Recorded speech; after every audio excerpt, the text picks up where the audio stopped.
Welcome inside the Hill City Highlights podcast, a podcast about the people of Lynchburg, for the people of Lynchburg. Now, here's your host, Alan York. Welcome back inside another edition of our Hill City Highlights podcast. We've had so much fun introducing our fans to individuals and leaders in the Lynchburg area and surrounding community. And today we're going to talk to Dr. Mason Bates with Bates Family Orthodontics. You can find them at 1925 Thompson Drive in Lynchburg. You can call them 434-846-4014 and the website batesfamilyortho.com. All right, Mason, thanks for coming on with us here. I not only have a daughter who is a patient of yours, but you and I have had some fun getting to know each other with our visits to your office. And you have a really neat story that I know our fans are going to enjoy hearing about. First off, Mason, just tell us where you're from originally and what life was like for you growing up down in Texas. Yeah, thanks, Alan. I'm glad to be here. It's good to talk with you in this format. Honored to be invited to do so, and honored to provide treatment for your daughter and care for your family. Thank you for your trust. So I'm from Houston, down in Texas, and I grew up in a suburb, and it's not too dissimilar from what Lynchburg size is. So I kind of, weirdly enough, feel at times that where I moved to ended up being a little bit similar to where I was raised. I'm used to Houston traffic as well, so everywhere I would go, even if it was only 2 or 3 miles, would take me about 45 minutes. So being in Lynchburg and hearing people say, "Man, there was so much traffic," you have no idea. I love this. This is great. I'll sit in that traffic all day compared to it. But yeah, man, it was. I went to public school growing up and didn't know exactly what I wanted to do, and was fairly decent at math and science. My parents said, "Why don't you go be an engineer?" And I was lucky enough or fortunate enough to get into Texas A&M University and tried that route, and it ate my lunch. So I decided, well, let's try the next thing in line. That my engineering classes worked for business and for healthcare, and I have some family, extended family in healthcare, and thought, I would like to own my own business, but also provide care and serve others. And then I also have, an affinity for artistic type things. So that led my mind as a young budding teenager in braces to thinking maybe I could do what my orthodontist was doing. And that again, hit the back of the mind and was forgotten about until engineering didn't work out. And then I thought, maybe I ought to consider orthodontics. And it has some engineering aspects of it. It's got art. I obviously can own my own business, and I get to serve and care for those in my community, and it's a lot of fun. So, college was great. Texas A&M has had a lackluster football team for many, many years, and this year seems to be carrying on that tradition. Then I went and got a degree from University of Texas, so it's kind of like having a UVA Virginia Tech degree. And then if you marry a Longhorn as well, then you become a Longhorn family and you have nothing to say about it. So that's all right. I'll jump on their bandwagon after they beat them this week. Okay, lots to dive in with that, Mason. How does that dynamic work? I am married into a Clemson family. Okay. I grew up a Wake Forest fan, being from Mayberry, North Carolina. So Wake, of course, who's their rival? Who do they hate? North Carolina. But rivalry's more Carolina Duke in North Carolina. So you being an Aggie, but you mentioned you have a Texas Longhorn degree as well. Does that trump up because you married a Longhorn as well, or do you still have that Gig'em pride when you follow Aggie sports? If you ask my wife, she'd say we're a Longhorn family, and she will dress up accordingly. If you asked me, I would say I root for the Aggies. But right, I grew up with my dad, bless his heart, is very passionate about sports, and he's a Bama fan too. So last weekend actually was an interesting dynamic in our family. They just moved here to town, and that was kind of, my wife took our 2 kids over, and then her being the third in that, all wearing Longhorn gear. and my daughter, who's 2, she taught her how to say "hook 'em horns," and she ran. It's just like, what? But yeah, I mean, I'm a good fair weather fan at best. I'll root for the Aggies over any other team, but I like a good game, and if UT's playing someone other than Texas A&M, generally I'll root for them. How intense, Mason, is the Texas A&M rivalry? Because for the last decade or so, they've been in separate conferences, but next year they'll be back in the same conference together. Right. Speaking of Clemson, their big rival is South Carolina, and that is not a pretty rivalry. That is, Gamecocks hate the Tigers and vice versa. How intense is the Longhorn Aggie relationship? I wouldn't quite call it a rivalry, as it will be in the next few years, I guess. Yeah, I'd say amongst like the old Ags, as they would call them, the older generation of Aggies and Longhorns, especially back when they were both in the Big Ten. Big 12. Big 12, yeah. Sorry, former conference. It was quite intense, and I think we're all excited about 2025. The prospect, I think they're playing in College Station for the first time in a while, and that should get some hearts racing and produce some fun tailgating and whatnot. But yeah, I think it definitely fizzled out a little bit with us joining the SEC. Maybe instituted some jealousy in the Longhorns, and some might describe that as the reason that they are joining the SEC. I think many of us would say it's probably not the only reason. However, yeah, I mean, it's a fairly intense rivalry, I would say. Joined by Dr. Mason Bates with Bates Family Orthodontics in Lynchburg, our guest this week on our Hill City Highlights podcast. All right, you mentioned graduating from A&M in College Station, and you get a degree from Texas. What was the degree in that you got from Texas? So from Texas, that's where my doctorate is from. So got it. Okay. At the University of Texas Health Science Center in Houston. Okay.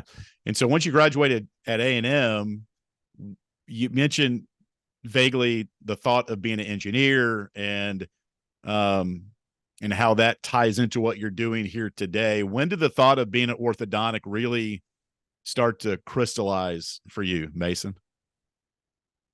Again, I grew up with extended family in healthcare, and they lived out west. They do live out west in Wyoming, and I was always allured by, I want to go out west and live in the mountains and hunt and fish and owning my own business, and seemed like a pathway to be able to live anywhere I want in the country. And then healthcare was interesting to me because I love science and I love the body, and I'm a pretty intellectual thinker.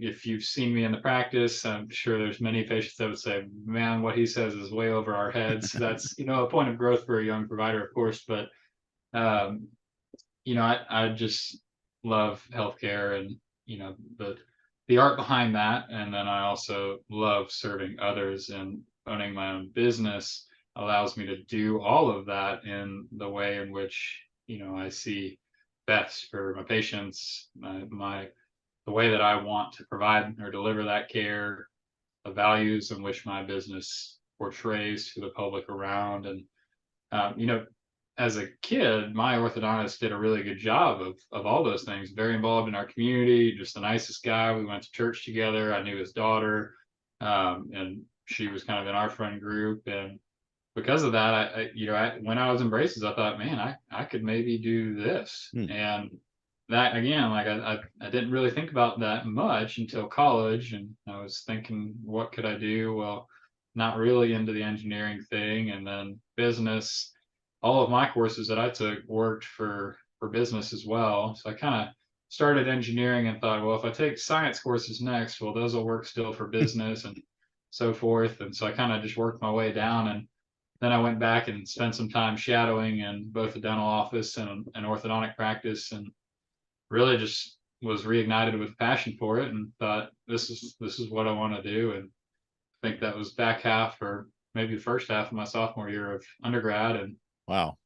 And I just started taking all the courses and preparing for dental school. Was fortunate enough to be accepted, and also fortunate enough to have the Lord give me a year off in between. And again, that was awesome. And then dental school, of course, and then after dental school is how I got to Virginia, and I attended VCU, or formerly MCV's orthodontic residency, which was a blessing, as it's a very renowned program in the country. So you graduated from A&M and you got your doctorate at Texas. What was the time frame between leaving College Station, and at that time, was it online classes? Was it in Austin? And then going to dental school, was that part of Texas, or was that somewhere else? And then you mentioned also getting to VCU. Yeah, so I graduated Texas A&M in 2014. Yep. And I spent some time living in Costa Rica, and then after I lived in Costa Rica for 6-7 months, I ended up moving to Colorado, in which case I spent some time working at a ski resort, and I just had time in my life for a year off. I started at the beach surfing, and then in Costa Rica, and then spent the back half of the year skiing and snowboarding every day, and that was fun and a nice preparation, I suppose, just mentally break wise, for dental school, which was at UT in Houston. So for me, I got to go back to Houston, but live in the city of Houston more so, and that was just a really sweet time of my life. And the Lord had changed a lot in my life in my year off, and bringing me back to Houston surrounded me with some amazing community mentors, a great church to be involved in, and I mean, it was an amazing time in my life. I just am so fortunate to have the community that I had, and eventually met my wife, and that was, I think, my third year of dental school, and we got married in my fourth year of dental school. And that was the year that I was applying, or the end of third year is when you apply for residency programs. And all I knew was, well, I want to go to a residency program that's somewhere different, and I want it to be somewhere where I can get out to the outdoors pretty quickly. Because I mean, if you know me, you know that my heart fills up when I get to be outside. I mean, I don't care really what I'm doing. I have things I like to do outside, but I mean, even if I can just go sit on the front porch for a little bit, like that's my happy place. And so I was thinking, well, North Carolina might be good, and I honestly didn't know a thing about Virginia. If you'd asked me about Virginia, 6-7 years ago, I would have said, well, isn't that like right next to New York? Or, I was just like, the Northeast is so foreign to me. Now, obviously, living in Virginia, I know that this is considered the South, and we take pride in that. And so we got an interview at VCU, or I got an interview at VCU, went up to Richmond, and it was in the fall. There's 4 seasons in Virginia, which in Houston, we had hot and hotter, and we were allured by it. I remember we went out to the Blue Ridge Parkway and then a corn maze and all these things, and we're just like, wow, like we've never done any of this stuff. And so, and they had 4 spots, and I put them pretty high on my list, and apparently it was someone they wanted to have a part of their program, thankfully, and the rest is history. Joined by Dr. Mason Bates with Bates Family Orthodontics. All right, so you wrap up at VCU, and now take us through getting a practice, Mason, and how it all happened here in Lynchburg for you, or is that where it started? Yeah, so I wanted to be out in Montana or Wyoming initially. I mean, that was always my plan, having family in Wyoming, and I made sure that my wife was on board for that, before we got married. And so it came time, and I knew I wanted to buy a practice and or own a practice shortly out of residency. And so I had all these places pegged out west, and then my wife graciously came to me and said, yeah, I don't want to be out west. It's too cold, too far from family. So we looked at a map and said, okay, well, where can we be with somewhere with outdoor access, smaller town? She really wanted to be close to a body of water. So I pulled up a map of Virginia and thought, well, we like it here. Well, there's mountains there. There's a big lake called Smith Mountain Lake there. That's water, right? And, we just sent an email to Dr. Mark Blanchette and, said, hey, I'm so-and-so. I'm looking to join a practice. And he responded, I think I was duck hunting that morning. I got an email, after finishing up, and it said something to the degree of, yeah, I actually would love to sell my practice, and I would love to meet you. And we hit it off, and we had a lot of similarities as far as how we like to practice and the things that we were interested in, and came to visit and kept visiting, and the rest kind of worked out to where we're at now, as far as him selling his practice to me early or mid 2021, and he retired towards the end of 2021, and it's been me since then, and it's been great. Mason, did you know Dr. Blanchett was that close to retiring, or not? And was just a stab in the dark to see, hey, let me email this doctor to see about a partnership? And I mean, that's just, you mentioned God a number of times in our podcast, which is awesome. That seems like a God thing, that he was close to the end of his career and you were just beginning yours. So that's just a really cool part of your story.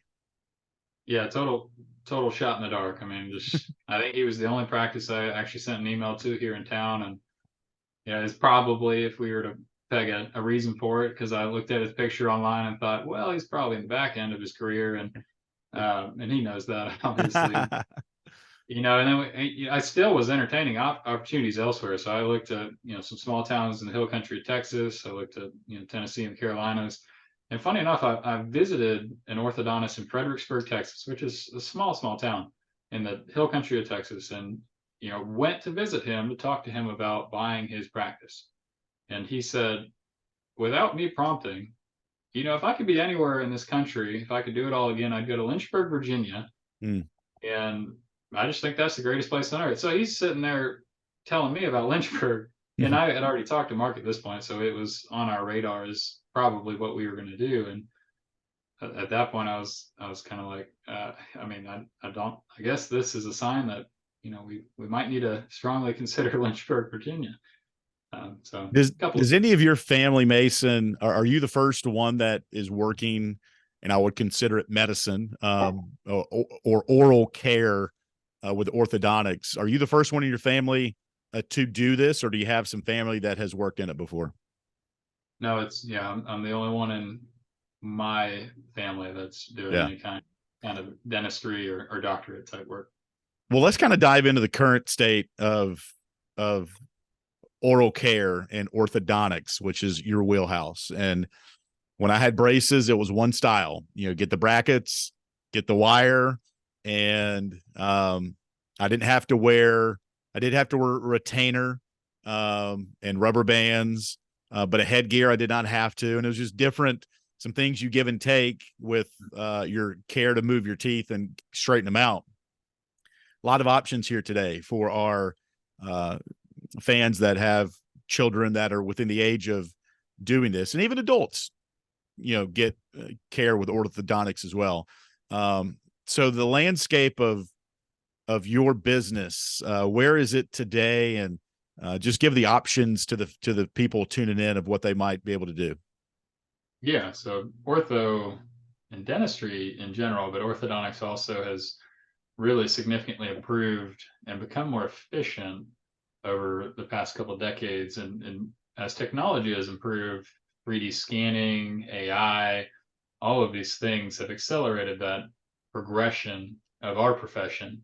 So yes, we still very much do traditional metal brackets, traditional clear brackets, which are really just a ceramic that has a similar prescription as the metal brackets. Now, those come in a box, and there are many different ways you can customize that prescription. So I have my preference for each and every tooth in the mouth, and then I can put that bracket on upside down if I need to. I can, finagle that as I need for the case, and that's traditional braces. And still really, really great work can be achieved with that, and that even of itself has improved as wire materials have improved. I mean, we're not banding teeth very often anymore. Where you used to have to go spacers and then put a band around every tooth in the mouth, and now I'm just gluing a bracket to pretty much every tooth in the mouth. And then even something like an expander, well, if you come to my office, I'm going to scan you, or my staff will scan you, and then if we need an expander, we'll have a lab make a 3D printed expander. You don't ever have to come back again for spacers or anything like that, or ooey gooey impressions. We're just going to have a 3D printed metal expander that's going to sit right on the teeth and be glued in super easy and comfortably. And those are things that have not been around for that long. Now, in that same vein, with this 3D intraoral scanning, there's also three-dimensional x-rays now that we're using. So I can take an x-ray in my office that will give me 3D data on all the teeth, the skeletal structure, everything in the skull.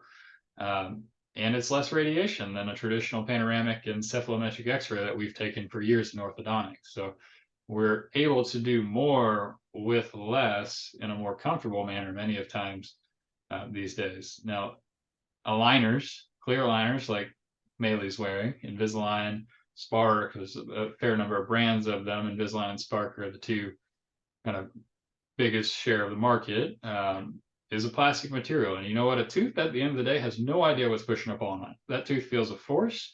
As long as that force is constant and applied in the right manner in a controlled way, that tooth's going to move. And that's why over the internet brace or over the internet aligners, they will move teeth. Now, they don't do it well, but they will move the teeth because they're shoving something on their tooth that's going to sit there and put a force on it. Mm-hmm. But aligners have taken off because technology's improved, the materials have improved. Us as orthodontists have learned how to use them in a manner that's more proficient and more efficient.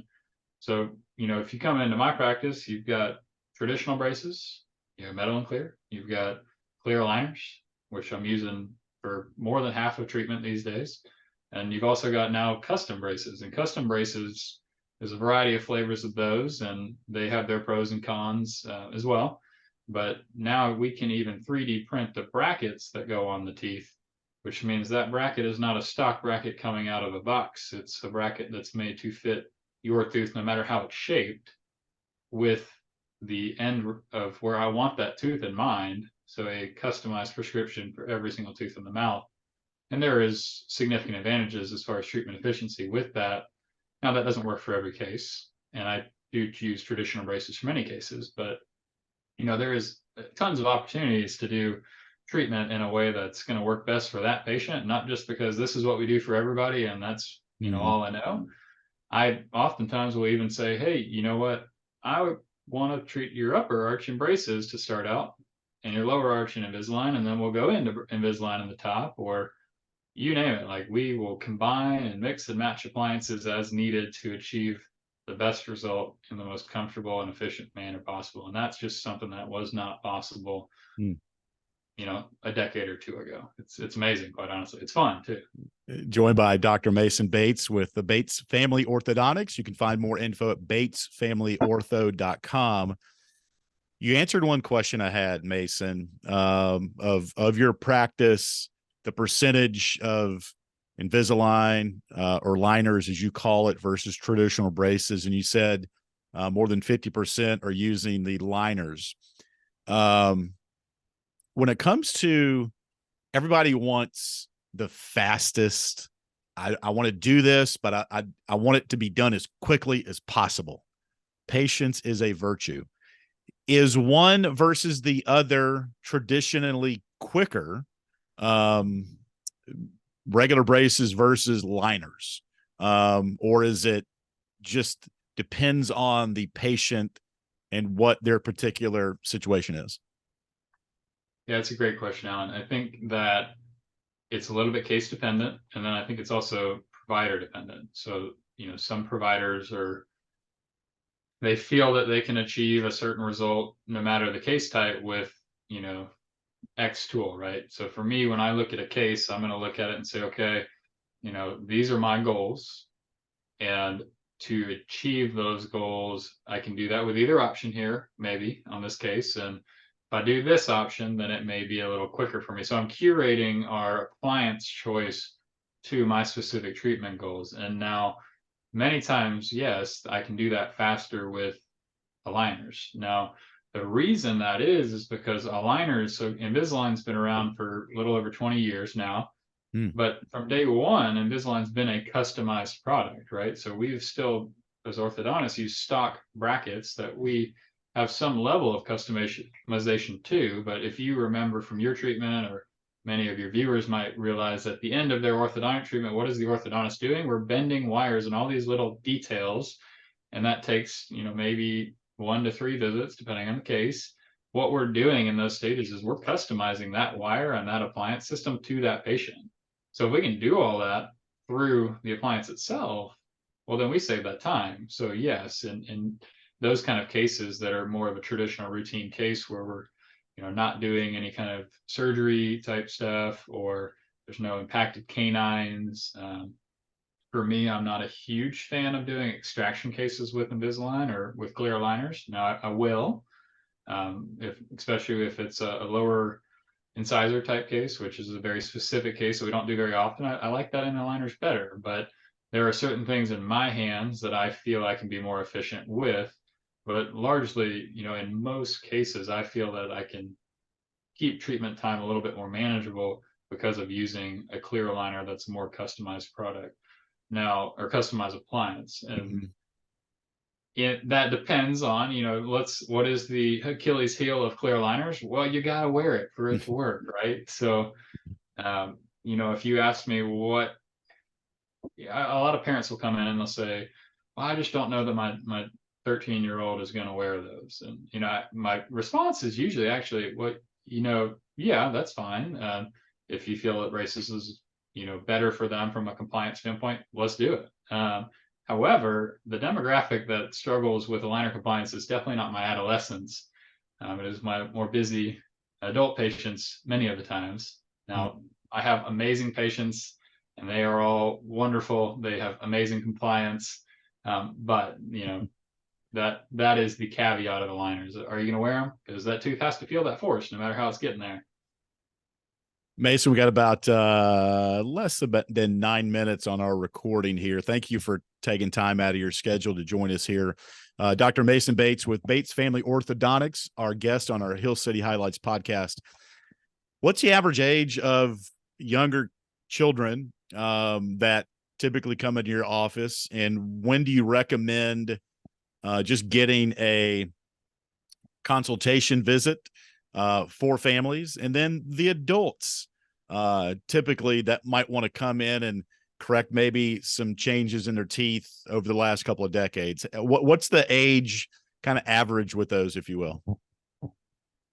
Okay, a lot there. So we'll go a couple different ways on that. Now, as an orthodontist, yeah, we make teeth straight, we design smiles, and that in and of itself is a discussion, because orthodontists have been making teeth straight for decades, right? Close to 100 plus years. But the focus a lot of times on, especially what I'm doing, and then what orthodontics has evolved into, is smile design. So if I just make your teeth straight, but they don't look good in your smile, well, then I don't know that I've fully given you a good service, because you're coming to me for your smile to look better, right? So smile design is a big focus these days. Now, that said, I'm also an expert in growth and development of the jaws and development of the dentition, so the teeth, how they're erupting. Are they erupting within normal limits? Or there deviations in that? How can we address that maybe non-invasively?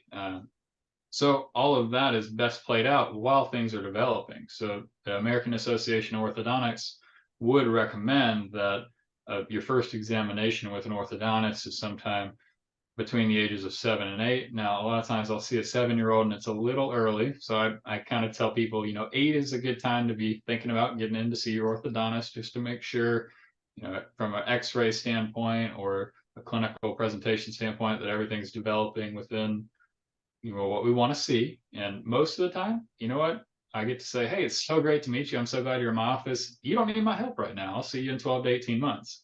And that's super fun for me. I don't mind that at all, and I actually like that. I'm a fairly conservative provider, and I don't want every single person that walks into my office to need an appliance.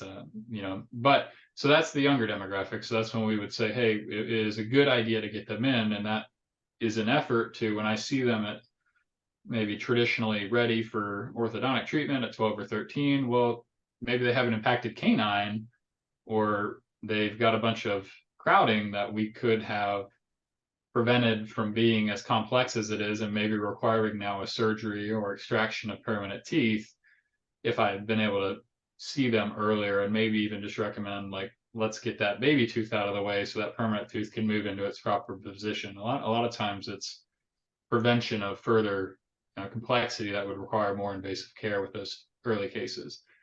Now, that's probably only treating phase 1 is what that is called, which is just limited orthodontic treatment to reduce complexity of future treatment and handle things that are more physiologically receptive by the body. So something like expansion.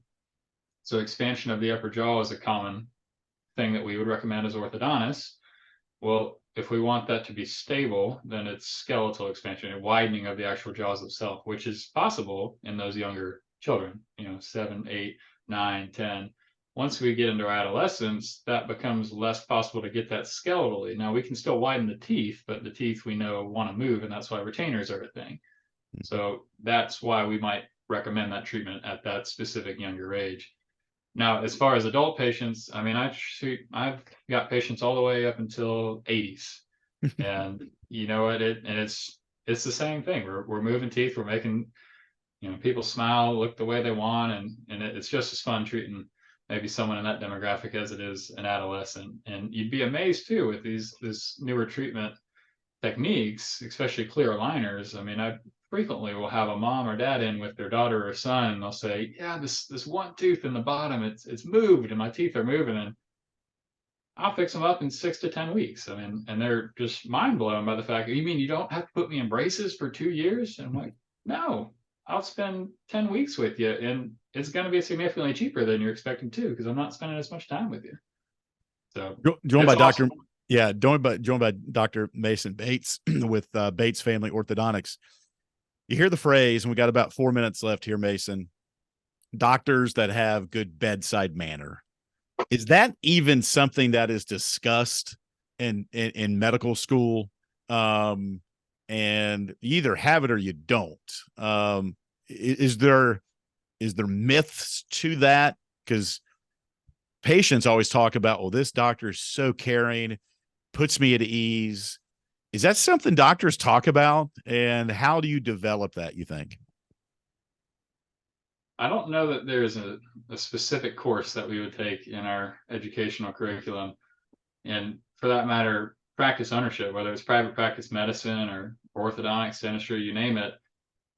A lot of this we learn by doing it. Yeah. I mean, quite honestly, sometimes we may change a policy within our office because it went bad with someone else. And, we learned, well, we want to deviate how we're doing that to prevent that issue from happening again. And it's not too dissimilar with the bedside manner. I mean, I think some people are naturally better socially, and I think some people manage stress better than others or multitask better. There is some subjectivity to that, but I would say, experience definitely lends itself, to improving in that area. But I think there may tend to be also a natural gifting in that realm as well. But yeah, I don't know that I could say if we all took a course, you put 100 of us in a course on bedside manner, that there'd be 100 people that are winning the bedside manner award in town. But practice makes perfect with all things, and I think if you love what you're doing, you're passionate about it. And for me, it's not about me, right? It's how can I glorify God in what I'm doing and let the people that come to my practice, I want to be the best part of their day. That's my goal. I want to be the best part of your day, and I want to treat you like you have a sign around your neck that says, make me feel special. And do I do that 100% of the time? No, I don't think anyone's perfect, but that's my goal. And I think if that's your goal, as opposed to, well, I just see production and, all the things that are businessy, well, you're going to probably not be as tenderhearted, I suppose. Well, those that have used your practice before, Mace, I know personal experience from us, there is a jovial joy about coming into your office on our visits. And just thank you for your time here today, and continued success. And more information on Dr. Mason Bates and Bates Family Orthodontics, you can stop by and see him, 1925 Thompson Drive in Lynchburg. Give him a call, 434-846-4014. And all this information is on their website, batesfamilyortho.com. Mason, thank you for your time here today. Gig 'em, you're a former Aggie, so hope the football season continues in an upward trend for you guys, and look forward to catching up soon, okay? Thanks so much for having me, Alan. This was awesome. Hope you and your family are well. Thanks for listening to this episode of the Hill City Highlights podcast. Have an idea for future shows? Email our team at hillcitypod@gmail.com. And join us each week for another episode of the Hill City Highlights podcast.